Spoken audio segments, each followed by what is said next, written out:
स्वागत है दोस्तों आपके अपने YouTube channel Siddhartha job point में। आज का टॉपिक है अक्षांश व देशांतर रेखा। अक्षांश व देशांतर रेखा क्या है इसको हम लोग जानेंगे। शुरू से अंत तक वीडियो को जरूर देखिएगा। जो नए लोग पहली बार वीडियो को देख रहे हैं प्लीज़ चैनल को सब्सक्राइब कर लीजिएगा। इसमें हम बताएंगे कि उत्तरी गोलार्ध क्या है, दक्षिणी गोलार्ध क्या है, पूर्वी गोलार्ध क्या है, पश्चिमी गोलार्ध क्या है। फिर देखेंगे कि हम लोग अलग अलग जो रेखा है, कर्क रेखा, मकर रेखा, विषुवत रेखा, फिर प्रमुख याम्योत्तर, फिर 180 डिग्री देशांतर। फिर ये भी इस वीडियो में देखेंगे कि अलग अलग देशों में इसका समय अलग अलग क्यों हो जाता है। किसी देश का समय आपके देश से आगे हो जाता है, किसी का पीछे हो जाता है। तो इस वीडियो को शुरू से अंत तक देखिएगा। देखिए दो ये ग्लोब है और ये ग्लोब पर जो एक काल्पनिक रेखा खींची गई है, पृथ्वी पर ये रेखा कहीं भी आपको मिलेगी नहीं। अक्षांश और देशांतर रेखा कहीं भी मिलेगा नहीं, इसीलिए ये ग्लोब पर खींचा गया, इसको काल्पनिक रेखा कहते हैं हम लोग। काल्पनिक रेखा में जो पूरब से पश्चिम की ओर खींची गई रेखा है उसको कहते हैं हम लोग अक्षांश रेखा, और उत्तर से जो दक्षिण की ओर खींची गई रेखा है उसको कहते हैं हम लोग देशांतर रेखा। तो यानी उत्तर से दक्षिण देशांतर रेखा, पूरब से पश्चिम या पश्चिम से पूरब की ओर खींची गई रेखा को हम लोग अक्षांश रेखा कहते हैं। तो पृथ्वी के यानी पृथ्वी का जो एक मॉडल है जिसको हम लोग ग्लोब कहते हैं, उस ग्लोब पर बीचों बीच एक रेखा 0 डिग्री पर खींची गई है। इस 0 डिग्री पर जो रेखा खींची गई है उसको कहा जाता है विषुवत रेखा। उसको कहा जाता है विषुवत रेखा। विषुवत रेखा। अब ये विषुवत रेखा क्या करती है कि इस पृथ्वी को दो बराबर भागों में विभाजित करती है। दो बराबर भागों में विभाजित क्या, ऊपर वाला हिस्सा उत्तरी गोलार्ध और नीचे वाला हिस्सा दक्षिणी गोलार्ध। तो जाहिर है ये बहुत इजी है, जानते भी हैं। अब इसी को जब हम लोग 0 डिग्री एक प्रमुख याम्योत्तर रेखा यानी देशांतर रेखा खींच दें तो प्रमुख जो याम्योत्तर रेखा है 0 डिग्री देशांतर और उस पार से 180 डिग्री देशांतर, वो भी इसी तरह से दो भागों में, एक पूर्वी गोलार्ध और पश्चिमी गोलार्ध में बांटती है। तो उसको हम लोग बाद में देखेंगे, पहले अक्षांश रेखा को पूरा डिटेल से देख लेते हैं। अक्षांश रेखा अब इस तरह से करते हुए ये सबके समांतर एक एक डिग्री पर जो रेखा खींची गई है, कुल मिलाकर आप देखेंगे जितना भी है ये 0 डिग्री देशांतर है। ये मोटा वाला लाइन जो देख रहे हैं ये 0 डिग्री देशांतर है। थोड़ा बड़ा कर देते हैं, ये 0 डिग्री देशांतर है। इसके एक एक डिग्री पर, उत्तर की ओर एक एक डिग्री पर जो है खींची गई रेखा, ये सभी यानी लगभग 90, लगभग क्या पूरी तरह से 90, यानी ऊपर में जो है 90 की संख्या में 90 अक्षांश रेखा और नीचे भी अक्षांश रेखा और नीचे भी 90 अक्षांश रेखा। तो इस तरह से कुल मिलाकर अक्षांश रेखाओं की संख्या कितनी, 180।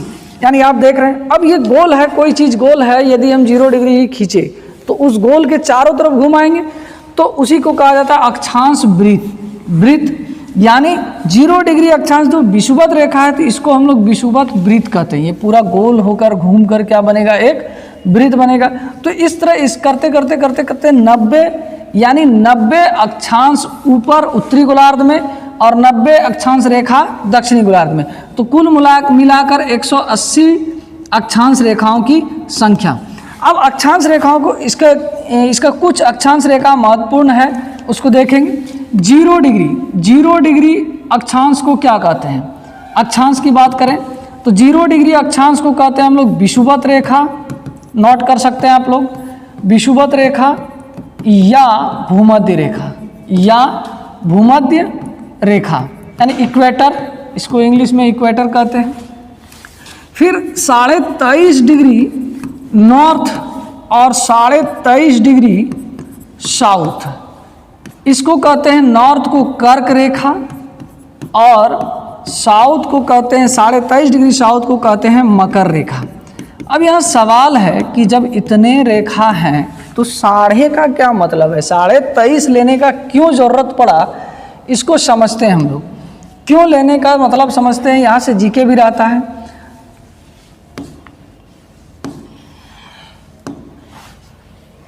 देखिए ये कर्क रेखा, ये वृत्त, ये पृथ्वी है, ये विषुवत वृत्त है। विषुवत वृत्त के ऊपर में 23.5 डिग्री, इसको कहते हैं नॉर्थ, और इसके 23.5 डिग्री नीचे को कहते हैं 23.5 डिग्री साउथ। ये हो गया आपका मकर रेखा, और 23.5 डिग्री नॉर्थ यानी उत्तर, ये कर्क रेखा। हम अभी सवाल पूछे कि जब इतने रेखा हैं इस पर, अक्षांश रेखा 180 है प्लस एक भूमध्य रेखा, तो फिर ये 23.5 क्यों हमको लेना पड़ा, इसका रीजन है क्या, ये जो बीच में आप देख रहे हैं ये ऐसा क्षेत्र है, ये ऐसा क्षेत्र है जो साल में सूर्य की किरणें इस बीच में कभी न कभी सीधी पड़ती है, इस बीच में कभी न कभी सीधी पड़ती है। यानी जब सूर्य उत्तरी गोलार्ध में पड़ती है सीधी, तो यहाँ तक ही क्षेत्र में सीधी किरणें पड़ पाती हैं, यहीं तक, और इस बीच में ये सनलाइट है मान लिया जाए, तो यहीं तक पड़ेगी, बाकी उधर क्या होगा, हमेशा तिरछा पड़ेगा। तो इसलिए इसको डिनोट करने के लिए लिया गया है 23.5 डिग्री नॉर्थ कर्क रेखा और 23.5 डिग्री साउथ मकर रेखा। इसके बाद इधर कर्क रेखा से उधर कहीं भी उत्तर में कभी भी सूर्य की किरणें सीधी साल में नहीं पड़ती है। मकर रेखा से नीचे भी उसी तरह सूर्य की किरणें कभी भी सीधी नहीं पड़ती है। तो यानी ये ऐसा क्षेत्र है जहाँ पर कि साल में सूर्य की किरणें कभी न कभी सीधी पड़ती है।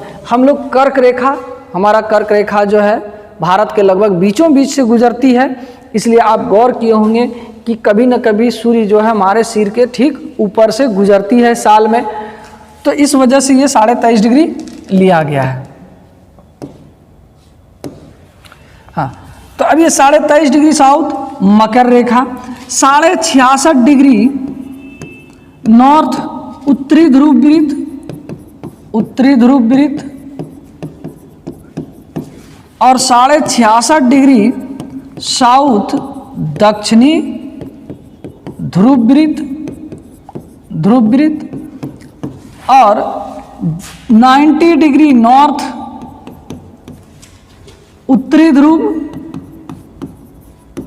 और 90 डिग्री साउथ दक्षिणी ध्रुव, दक्षिणी ध्रुव। ये प्रमुख अक्षांश रेखाएं हैं, ये याद रख सकते हैं आप, समझ सकते हैं कि 0 डिग्री विषुवत रेखा या भूमध्य रेखा, 23.5 डिग्री नॉर्थ कर्क रेखा, 23.5 डिग्री साउथ मकर रेखा, 66.5 डिग्री नॉर्थ उत्तरी ध्रुव वृत्त, 66.5 डिग्री साउथ दक्षिणी ध्रुव वृत्त, 90 डिग्री नॉर्थ उत्तरी ध्रुव, 90 डिग्री साउथ दक्षिणी ध्रुव। तो ये प्रमुख अक्षांश रेखाएं हैं। अब देखिए दो तरह से लाइन यहाँ पर आप देख रहे होंगे कि एक ये बीचों बीच पूरब से पश्चिम या पश्चिम से पूरब की ओर खींची गई रेखा, ये अक्षांश रेखा हो गया, और उत्तर से दक्षिण की ओर खींची गई रेखा को देशांतर रेखा कहा गया है। आगे हम लोग देखते हैं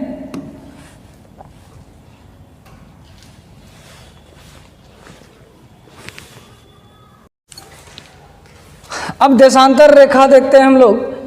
ये 0 डिग्री उत्तरी ध्रुव और दक्षिणी ध्रुव को जोड़ने वाली रेखा को कहा जाता है देशांतर। आप देख रहे हैं देशांतर इस तरह से, ये पूरब की ओर और ये पश्चिम की ओर, यानी कुल देशांतरों की संख्या यहाँ 0 डिग्री से लेकर वहाँ तक ठीक इसके जस्ट यहाँ सीधा में उस पार में 180, यानी 180 देशांतर है। और दो देशांतर मिलकर एक जो है देशांतर वृत्त बनाता है। जैसे ये 0 डिग्री है और उस पार में 180 है, तो 0 डिग्री और 180 डिग्री मिलकर पृथ्वी को दो भागों में, पूर्वी गोलार्ध और पश्चिमी गोलार्ध में विभाजित करती है। तो यही देशांतर रेखाओं के वजह से एक देश का समय दूसरे देश का समय से अलग होता है। तो यहाँ से देखिए ये देशांतर, ये अक्षांश है, ये दो अक्षांशों के बीच की दूरी 111 किलोमीटर है, याद रखिएगा। दो देशांतर यानी दो अक्षांश जो है, दो अक्षांश हमेशा क्या है, समांतर है और हर जगह इसकी दूरी बराबर है। लेकिन दो देशांतरों के बीच में दूरी एक समान नहीं है। जैसे जैसे दो देशांतर ये ध्रुव की ओर बढ़ता है, जाकर मिलता है और वहाँ पर उसके बीच की दूरी 0 हो जाता है। लेकिन यही दो देशांतर जब विषुवत वृत्त की ओर बढ़ता है, विषुवत रेखा की ओर, तो यहाँ विषुवत वृत्त पर सबसे अधिकतम दूरी होती है और विषुवत वृत्त से उत्तर या दक्षिण की ओर बढ़ने पर दो से देशांतरों के बीच की दूरी घटती है। तो विषुवत रेखा पर दो देशांतरों के बीच की दूरी 111.32 किलोमीटर है। ये प्रश्न कई बार एग्जाम में पूछे भी गए हैं। तो अब देखिए यहाँ पर समय कैसे होता है। चूँकि हम लोग जानते हैं कि पृथ्वी पश्चिम से पूर्व की ओर घूमती है, पश्चिम से पूर्व की ओर घूमती है, तो घूमने में 24 घंटा का समय लगता है। घूमने में कितना समय लगता है? 24 घंटा का समय लगता है। अब देखिए एक चक्कर, ये यदि एक चक्कर है, हम लोग जानते हैं कि ये एक चक्कर लगाते 360 डिग्री होगा। 360 डिग्री का कौन बनाएगी? यानी 24 घंटे में, यानी 360 डिग्री चक्कर लगा लेता है 24 घंटे में। तो 1 डिग्री चक्कर लगाने में कितना लगेगा? तो 24/360। अब इसको 24 घंटे को हम लोग मिनट में बदल दें, 60 से गुना कर दें, ये मिनट हो गया। इसको जब आप सॉल्व कीजिएगा तो 6 बार में ये कटता है 4 मिनट। यानी 1 डिग्री घूमने में, 1 डिग्री यानी 0 डिग्री देशांतर से 1 डिग्री देशांतर पर घूमने में पृथ्वी को 4 मिनट का समय लगता है। कितना मिनट का समय लगता है? 4 मिनट का समय लगता है। तो अब देखिए यहाँ पर इस हिसाब से आप यहाँ पर नोटिस कीजिएगा,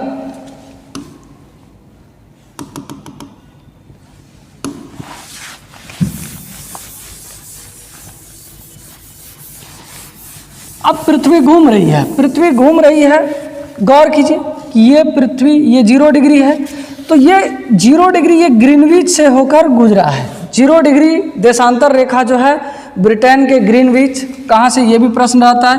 0 डिग्री देशांतर जो है ये ब्रिटेन के ग्रीनविच शहर से होकर पास हुआ है। और ये जहाँ से ये लाइन पास हुई है उस जगह पर ठीक 12 बजा दिया गया, दोपहर के 12 बजे, और सूर्य की किरणें एकदम ठीक सिर के ऊपर। अब यहाँ से 1 डिग्री देशांतर रेखा पर यदि यहाँ पर 12 बज रहा है तो यहाँ 12:04, यहाँ पर 12:08 मिनट। तो इस तरह 4-4 मिनट का डिफरेंट हो जाता है। यानी पूरब की ओर बढ़ने पर समय प्लस होगा और पश्चिम की ओर बढ़ने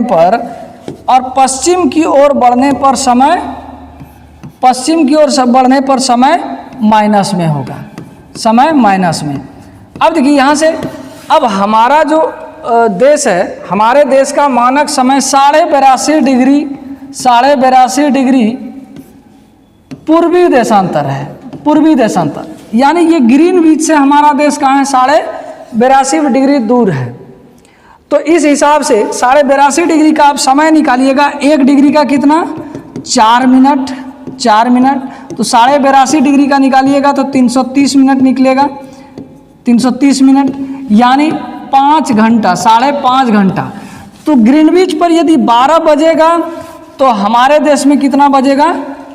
हमारे देश में 5:30 बजेगा। उसी तरह इधर जब जाएंगे तो मान लीजिए कि यहाँ 12 बज रहा है तो ये 1 डिग्री देशांतर, 1 डिग्री पश्चिमी देशांतर पर कितना बच जाएगा? 4 मिनट कम, यानी 12 बजने में 4 मिनट उसका बाकी रहेगा। तो इस तरह अलग अलग देशों का मानक समय अलग अलग होता है। हमारे देश का मानक समय जो है, हमारे देश का मानक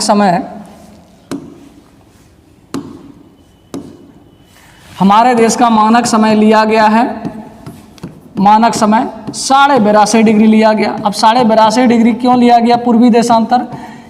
इसलिए कि हमारा देश का विस्तार बहुत ज़्यादा है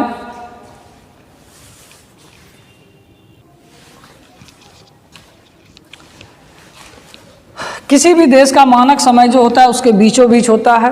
तो 82.5 डिग्री पूर्वी देशांतर जो है, 82.5 डिग्री पूर्वी देशांतर, ये हमारे देश के लगभग बीचों बीच में पड़ता है, इसलिए हमारे देश का मानक समय 82.5 डिग्री। अब 82.5 डिग्री को इस तरह भी लिख सकते हैं, 82 डिग्री 30 मिनट। एक बार एग्जाम में पूछ भी दिया था कि भारत का मानक समय क्या है, ये वाला दिया ही ऑप्शन नहीं, ये वाला नहीं दिया, क्या दिया 82.5, इस तरह का दे दिया। तो ये वाला क्या है, गलत है, ये वाला गलत है, ये वाला सही है। तो 60 डिग्री बराबर 1 मिनट होता है, तो इस हिसाब से 30 डिग्री यहाँ पर आधा होता है। जिस तरह आधा घंटा में हम लोग क्या कहेंगे, 5.5 घंटा लिखेंगे, तो क्या लिखेंगे, ऐसे थोड़े लिखेंगे 5.5 घंटा, ऐसे नहीं लिख सकते हैं, ऐसे लिखेंगे। तो उसी तरह यहाँ पर भी चलता है। तो ये था देशांतर रेखा। तो ये था आपका बहुत इंपॉर्टेंट वीडियो, अक्षांश व देशांतर। उम्मीद है कि समझ गए होंगे। मिलते हैं अगले वीडियो में, तब तक के लिए जय हिंद।